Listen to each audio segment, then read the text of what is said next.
Job chapter 31. I have made a covenant with my eyes. How then could I look at a young woman? For what portion would I have from God above, or what inheritance from the Almighty on high? Doesn't disaster come to the unjust, and misfortune to evildoers? Does he not see my ways and number all my steps? If I have walked in falsehood, or my foot has rushed to deceit, let God weigh me on accurate scales, and he will recognize my integrity.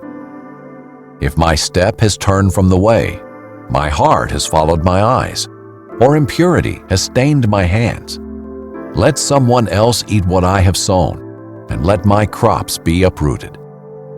If my heart has gone astray over a woman, or I have lurked at my neighbor's door, let my own wife grind grain for another man, and let other men sleep with her, for that would be a disgrace.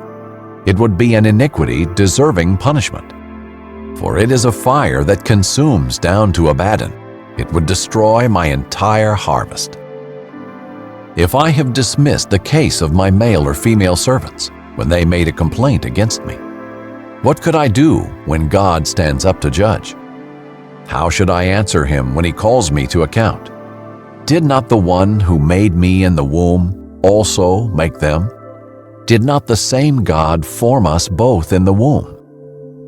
If I have refused the wishes of the poor, or let the widow's eyes go blind, if I have eaten my few crumbs alone, without letting the fatherless eat any of it. For from my youth I raised him as his father, and since the day I was born I guided the widow. If I have seen anyone dying for lack of clothing, or a needy person without a cloak, if he did not bless me while warming himself with the fleece from my sheep, if I ever cast my vote against a fatherless child when I saw that I had support in the city gate, then let my shoulder blade fall from my back, and my arm be pulled from its socket. For disaster from God terrifies me, and because of his majesty, I could not do these things.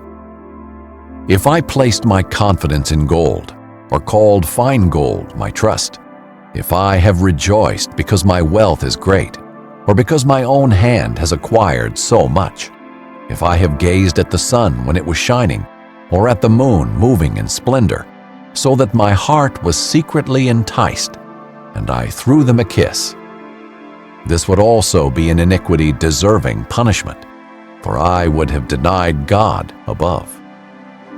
Have I rejoiced over my enemy's distress, or become excited when trouble came his way? I have not allowed my mouth to sin by asking for his life with a curse. Haven't the members of my household said, "Who is there who has not had enough to eat at Job's table?" No stranger had to spend the night on the street, for I opened my door to the traveler. Have I covered my transgressions as others do, by hiding my iniquity in my heart, because I greatly feared the crowds, and because the contempt of the clans terrified me? So I grew silent and would not go outside. If only I had someone to hear my case. Here is my signature. Let the Almighty answer me. Let my opponent compose his indictment. I would surely carry it on my shoulder and wear it like a crown. I would give him an account of all my steps. I would approach him like a prince. If my land cries out against me, and its furrows join in weeping, if I have consumed its produce without payment, or shown contempt for its tenants, then let thorns grow instead of wheat, and stinkweed instead of barley. The words of Job are concluded.